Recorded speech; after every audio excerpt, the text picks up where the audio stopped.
Olá, irmãos e irmãs em Cristo. Venho aqui hoje gravar para vocês mais um vídeo no meu canal revelando as profecias da Bíblia. No vídeo de hoje é o Grande Conflito, capítulo 39. A angústia, o começo da angústia que vai ter no futuro. Ellen G. White diz que é tudo que vai acontecer lá no tempo de angústia. Antes de eu falar sobre esse assunto, eu preciso da ajuda de vocês para se inscreverem no meu canal revelando as profecias da Bíblia. Deixe seu like, ative os sininhos de notificações para receberem o meu vídeo e compartilhe com o maior número de pessoas que vocês puderem o conteúdo do meu canal. Eu preciso da ajuda de vocês. Vamos orar para fortalecer cada vez mais a nossa fé. Querido Deus e Pai, muito obrigado por esse começo de semana. Que essa semana seja abençoada por Ti, meu Pai. Deus meu e Deus de todos. Por isso, meu Deus, fique comigo nesses minutos e segundos que o Senhor estará junto comigo. Faça-me de mim o seu servo para apresentar essa verdade. Tudo isso agradeço e peço em nome do meu Salvador Jesus Cristo. Amém. Então fique com o áudio do capítulo 39 do Grande Conflito. Vou fazer áudio essa semana porque eu não estou tendo tempo, né? A minha semana está sendo muito corrida, então estou gravando um áudio para vocês, mas eu não vou mostrar a imagem, só vocês escutam o áudio da lição, tá ok? Fique com a lição.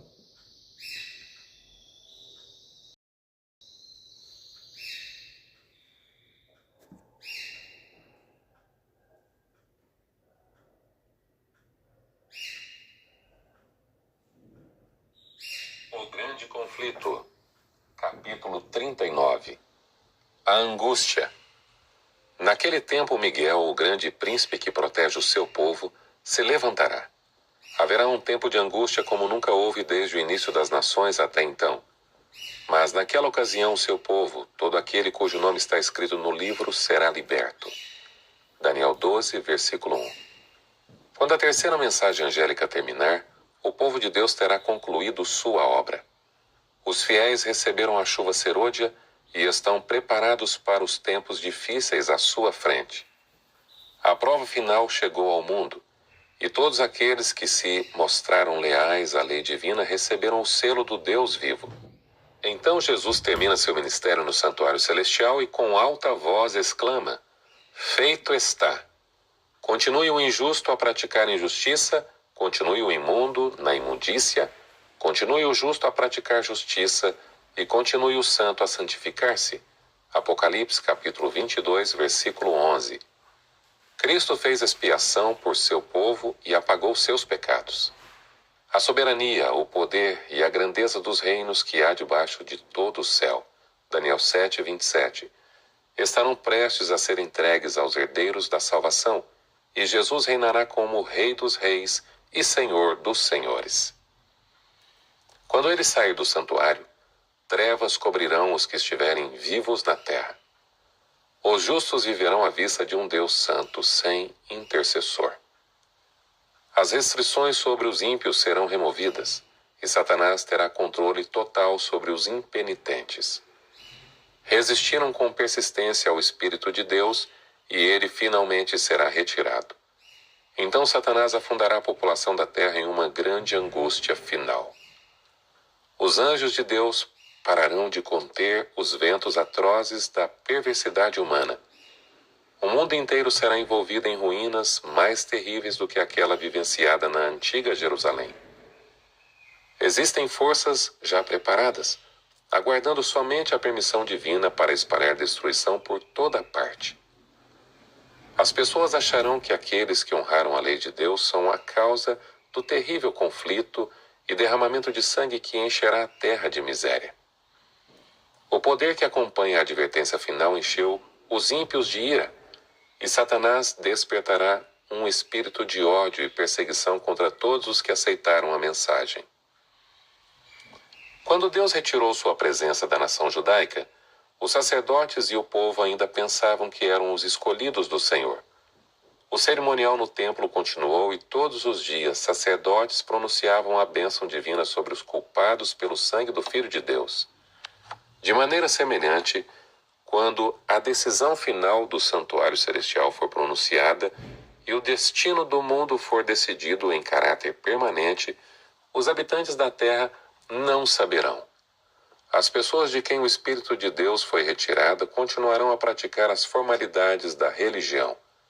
o príncipe do mal os inspirará a realizar seus planos perversos. Quando o sábado se tornar o ponto especial de controvérsia em meio ao mundo cristão, as pessoas alegarão que os poucos que estão em oposição à igreja não devem ser tolerados e é melhor que sofram do que a nação inteira ser lançada em confusão e ilegalidade. O mesmo argumento foi feito em relação a Cristo. Caifás disse: Não percebeis que vos é melhor que morra um homem pelo povo e que não pereça toda a nação? João 11, versículo 50. Esse raciocínio parecerá conclusivo. Um decreto finalmente será promulgado contra aqueles que honram o sábado do quarto mandamento, denunciando-os e, depois de certo tempo, dando permissão para que as pessoas os matem. O catolicismo romano no Velho Mundo e o protestantismo apostatado no Novo seguirão um rumo semelhante em relação àqueles que guardam todos os mandamentos de Deus. O povo do Senhor será mergulhado naquelas cenas de angústia que a Bíblia chama de tempo de angústia para Jacó. Jeremias, capítulo 30, versículos 5 a 7 e Gênesis 32, versículos 24 a 30. O tempo de angústia. Como Jacó enganou o pai a fim de obter a bênção designada a Esaú, precisou fugir para proteger a própria vida, escapando das ameaças mortais de seu irmão. Após permanecer em exílio por muitos anos, partiu para voltar à sua terra natal. Quando chegou à fronteira, encheu-se de pavor diante da notícia de que Esaú se aproximava. Sem dúvida, com a intenção de se vingar. A única esperança de Jacó estava na misericórdia de Deus. Sua única defesa seria a oração. A sós com Deus, confessou seu pecado com arrependimento profundo. A crise havia chegado em sua vida. Nas trevas, ele continuou a orar. De repente, sentiu certa mão sobre seu ombro. Pensou que era um inimigo prestes a matá-lo. Com toda a energia do desespero, lutou contra seu agressor.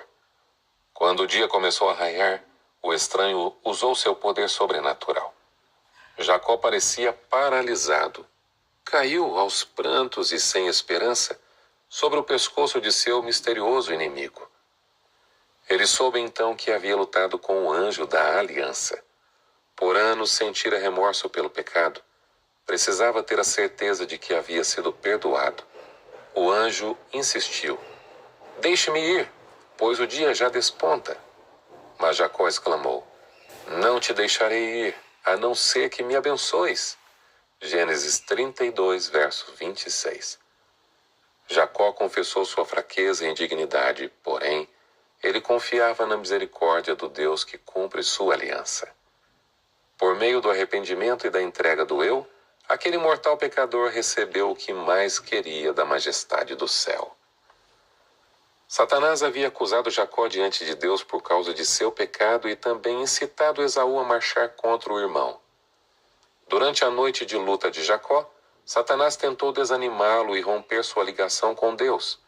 Jacó quase foi levado ao desespero, mas havia se arrependido sinceramente de seu pecado. Ele segurou com firmeza no anjo e insistiu em seu pedido com súplicas fervorosas até prevalecer. Assim como Satanás acusou Jacó, ele lançará suas acusações contra o povo de Deus. Mas aqueles que guardam os mandamentos do Senhor resistirão à sua supremacia. Ele verá santos anjos os guardando e concluirá que seus pecados foram perdoados. O inimigo tem o conhecimento exato dos pecados que ele os levou a cometer e declara que é injusto o Senhor perdoar os pecados dos justos, ao mesmo tempo em que destruirá a ele e a seus santos.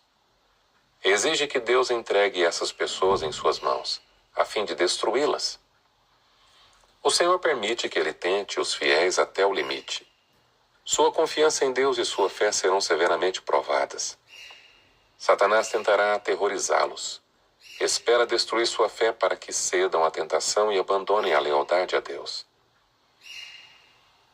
Ansiedade e angústia. Entretanto, a angústia que o povo de Deus sofre não é por ter medo da perseguição. Os fiéis temem que, por alguma falha sua, deixem de vivenciar a promessa do Salvador. Eu também o guardarei da hora da provação que está para vir sobre todo o mundo, para pôr à prova os que habitam na terra. Apocalipse 3, versículo 10. Caso se mostrassem indignos por causa de seus defeitos de caráter, então o santo nome de Deus seria desonrado. Apontam para o arrependimento que sentiram no passado por seus muitos pecados e clamam pela promessa do Salvador. Que venham buscar refúgio em mim, que façam as pazes comigo. Sim, que façam as pazes comigo. Isaías, capítulo 27, versículo 5. Embora estejam sofrendo de ansiedade e angústia, não param de orar com fervor. Apegam-se a Deus, assim como Jacó segurou a mão do anjo, e as palavras de sua alma são: não te deixarei ir, a não ser que me abençoes. Libertação da culpa. No tempo de angústia, se os filhos de Deus tivessem pecados não confessados que aparecessem diante deles, enquanto torturados pelo medo e angústia, eles seriam vencidos. O desespero acabaria com sua fé, e não conseguiriam suplicar a Deus que os livrasse. Mas eles não têm nenhum pecado oculto para revelar. Seus pecados foram examinados e apagados no juízo, não conseguindo então trazê-los à memória. Ao lidar com Jacó, o Senhor mostrou que não tolera o mal. Satanás vencerá todos aqueles que justificarem os próprios pecados ou que omitirem esses pecados, permitindo que permaneçam nos livros do céu sem que sejam confessados e perdoados. Quanto mais honrosa a posição que ocupam, mais certo é o triunfo do adversário. Aqueles que adiarem seu preparo não conseguirão fazê-lo no tempo da angústia, nem depois. Seu caso ficará sem esperança. A história de Jacó também dá a certeza de que Deus não rejeitará aqueles que, ludibriados pelo pecado, voltaram para ele com arrependimento verdadeiro. Deus enviará anjos para confortá-los em meio ao perigo. Os olhos do Senhor estão sobre o seu povo. As chamas da fornalha parecerão prestes a consumi-los, mas o refinador os tirará como ouro provado pelo fogo. Perseverança. O tempo de angústia e aflição exigirá de nós uma fé capaz de suportar cansaço, demora e fome. Uma fé que não desfaleça mesmo que seja gravemente provada. A vitória de Jacó é uma evidência do poder da oração persistente. Todos aqueles que tomarem posse das promessas de Deus, assim como Jacó o fez, terão sucesso da mesma forma que ele teve. Lutar com Deus, tão poucos sabem o que é isso. Quando ondas de desespero cobrem os necessitados em oração, tão poucos se apegam com fé às promessas de Deus. Aqueles que exercem pouca fé hoje correm o maior risco de cair sob o poder dos enganos de Satanás. E mesmo que suportem a prova, serão afundados em angústia mais profunda porque não desenvolveram o hábito de confiar em Deus. Devemos obter agora a experiência de confiar em suas promessas. Com frequência, antecipamos problemas piores do que os que realmente sobrevêm, mas isso não será verdade no que diz respeito à crise que está diante de nós. Nem a descrição mais vívida é capaz de explicar o nível da provação. Naquele momento de prova, cada cristão deve permanecer em pé por si mesmo perante Deus. Agora, enquanto nosso sumo sacerdote faz expiação por nós, devemos buscar aperfeiçoamento em Cristo. Nem mesmo por um pensamento nosso Salvador poderia ser levado a ceder ao poder da tentação. Satanás encontra algum ponto no coração humano em que possa obter acesso. Quando as pessoas acariciam algum desejo pecaminoso, suas tentações se valem dele para confirmar seu poder. Mas Cristo declarou a respeito de si mesmo: o príncipe deste mundo está vindo. Ele não tem nenhum direito sobre mim. João 14, verso 30. Satanás não conseguia encontrar nada no Filho de Deus que lhe permitisse obter vitória. Não havia nenhum pecado nele que Satanás pudesse usar para obter vitória. Essa é a condição necessária para que seja possível permanecer em pé no tempo de angústia. É nesta vida que devemos separar o pecado de nós, pela fé no sangue expiatório de Cristo. Nosso Salvador precioso nos convida a unir-nos a Ele, unir nossa fraqueza à sua força, nossa indignidade aos seus méritos. Depende de nós cooperar com o céu na obra de aperfeiçoar nosso caráter ao modelo divino. Visões temíveis de caráter sobrenatural logo aparecerão no céu, a fim de apoiar o poder dos demônios realizadores de milagres. Espíritos de demônios procurarão os reis da terra e o mundo inteiro para instigá-los a se unir a Satanás em sua batalha final contra o governo do céu. Indivíduos aparecerão fingindo ser o próprio Cristo, realizarão milagres de cura e alegarão ter revelações do céu que contradizem as Escrituras. O clímax. No clímax do grande engano, o próprio Satanás aparecerá como se fosse Cristo. A Igreja tem esperado há muito tempo a vinda do Salvador em cumprimento de suas esperanças. Mas o grande enganador fará parecer que Cristo voltou. Satanás se mostrará como um ser majestoso de brilho extraordinário, assemelhando-se à descrição do Filho de Deus no livro do Apocalipse. Apocalipse capítulo 1, versículos 13 e 15. A glória que o cerca será maior do que tudo que os olhos mortais já viram. O brado de triunfo ecoará. Cristo voltou! As pessoas se prostrarão diante dele. Ele erguerá as mãos e as abençoará. Sua voz será suave, mas cheia de melodia. Em tom compassivo, apresentará algumas das mesmas verdades celestiais que o Salvador proferiu. Curará doenças e então, na suposta personificação de Cristo, afirmará ter mudado o sábado para o domingo. Declarará que aqueles que santificam o sétimo dia demonstram desprezo por ele. Será um engano forte, quase que irresistível. Grandes multidões vão crer em suas feitiçarias, dizendo: este é o grande poder de Deus. Atos 8, verso 10. Livres do engano. Mesmo assim, o povo de Deus não será enganado. Os ensinos desse falso Cristo não estarão em harmonia com as Escrituras. Ele pronunciará sua bênção sobre os adoradores da besta e de sua imagem, o próprio grupo sobre quem a Bíblia diz que Deus derramará sua ira sem mistura. Além disso, Deus não permitirá que Satanás imite a maneira de Cristo voltar. O Salvador advertiu seu povo para que não se deixasse enganar a esse respeito. Aparecerão falsos cristos e falsos profetas que realizarão grandes sinais e maravilhas para, se possível, enganar até os eleitos. Assim, se alguém lhes disser: ele está lá, no deserto, não saiam. Ou, ali está ele dentro da casa, não acreditem. Porque assim como o relâmpago sai do Oriente e se mostra no Ocidente, assim será a vinda do Filho do Homem. Mateus 24, 24, 26 e 27. Mateus capítulo 25, versículo 31 e Apocalipse 1, verso 7. E 1 Tessalonicenses 4, 16 e 17. É impossível imitar essa vinda. O mundo inteiro a testemunhará. Somente aqueles que estudaram cuidadosamente as Escrituras e receberam um amor pela verdade serão protegidos do poderoso engano que tornará o mundo cativo.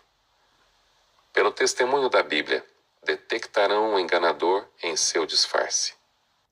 O povo de Deus está hoje tão firmemente alicerçado em sua palavra a ponto de não ceder diante das evidências dos próprios sentidos? Em uma crise assim, os fiéis se apegariam à Bíblia e à Bíblia somente?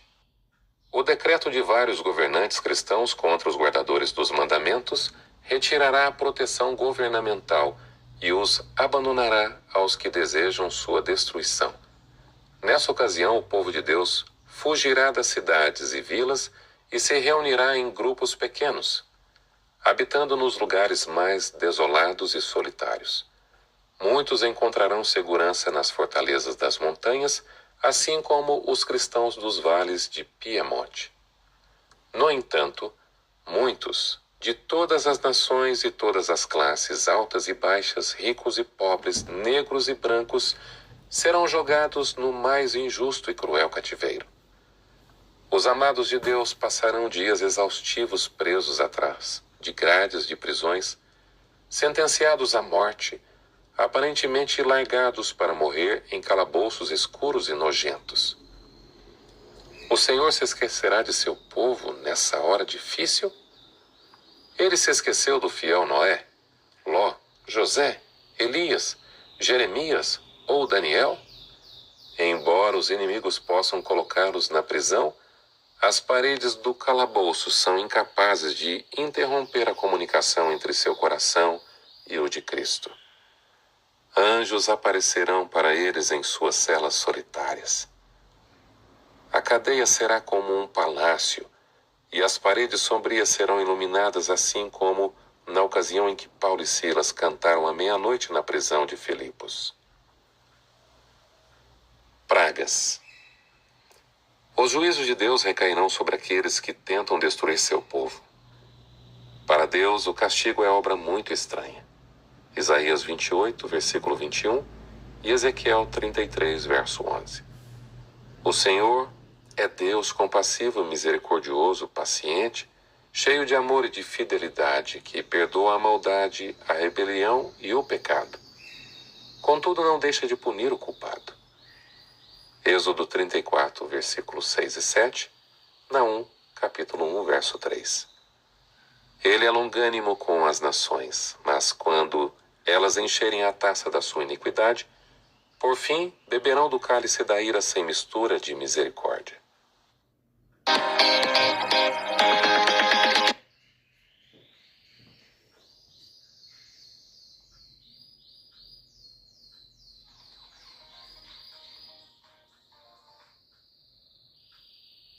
Quando Cristo terminar seu ministério no santuário, Deus derramará a ira sem mistura reservada para aqueles que adoram a besta.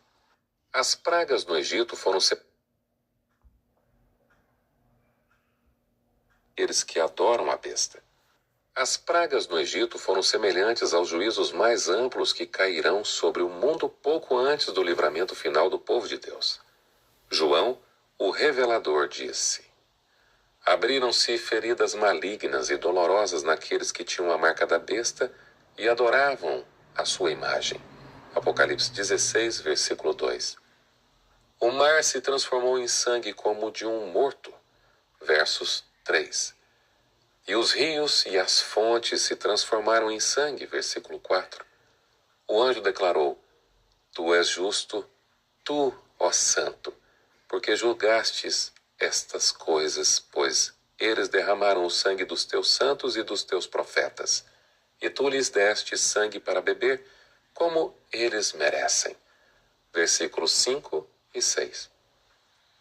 Ao condenar o povo de Deus à morte, tornaram-se culpados por seu sangue, como se o tivessem derramado com as próprias mãos. Cristo declarou que os judeus de sua época eram culpados pelo sangue derramado de todos os santos desde os dias de Abel. Mateus capítulo 23, pois tinham o mesmo espírito que os assassinos dos profetas.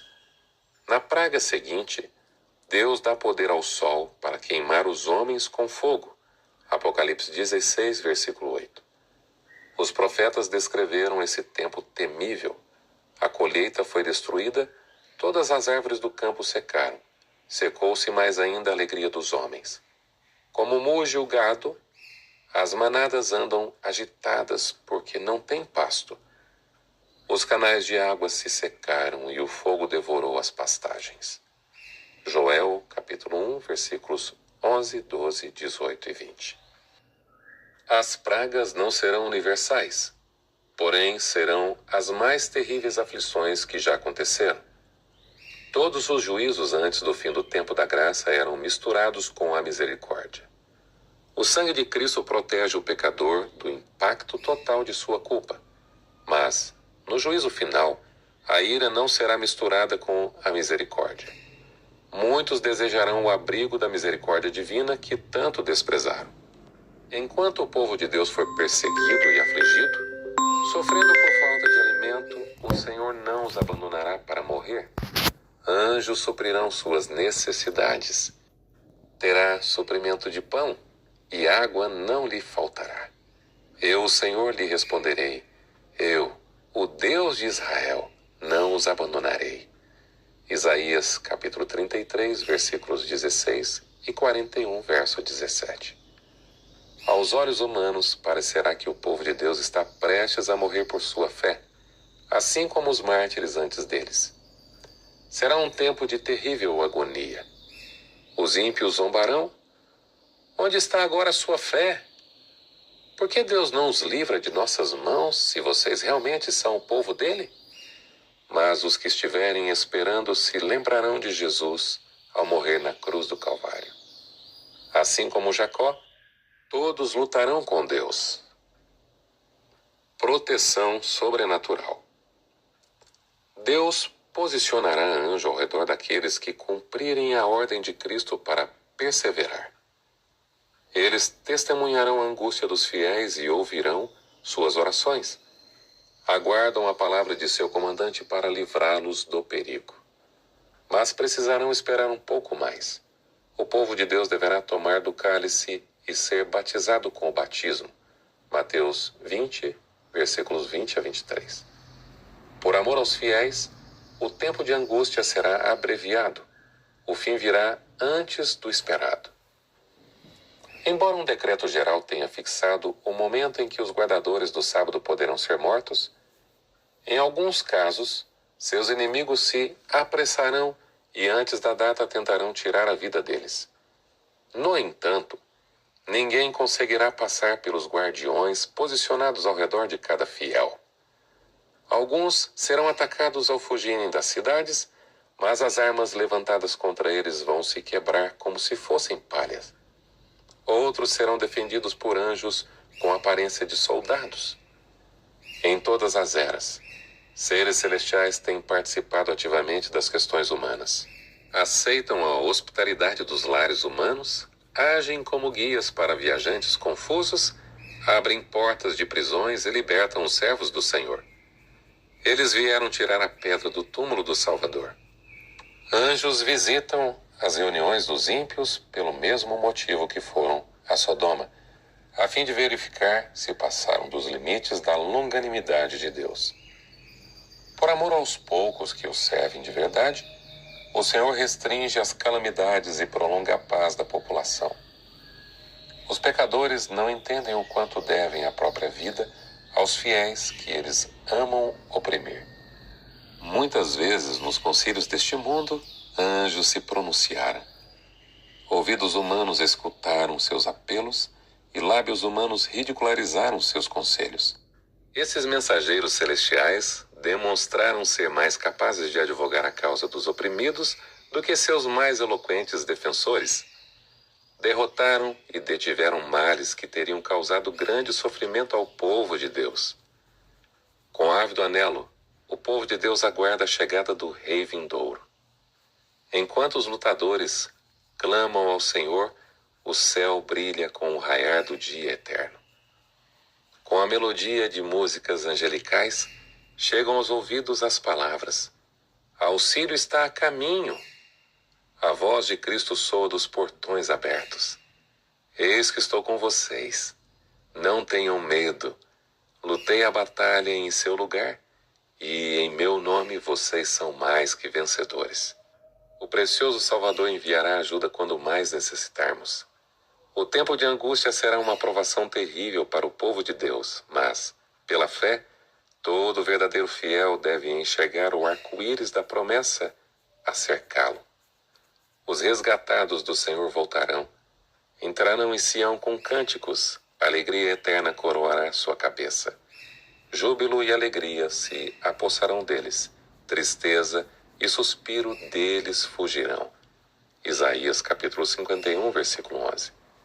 Se o sangue das testemunhas de Cristo fosse derramado nessa ocasião, sua fidelidade não seria um testemunho para convencer os outros da verdade, pois os corações obstinados recusaram as ondas de misericórdia até elas deixarem de ser enviadas.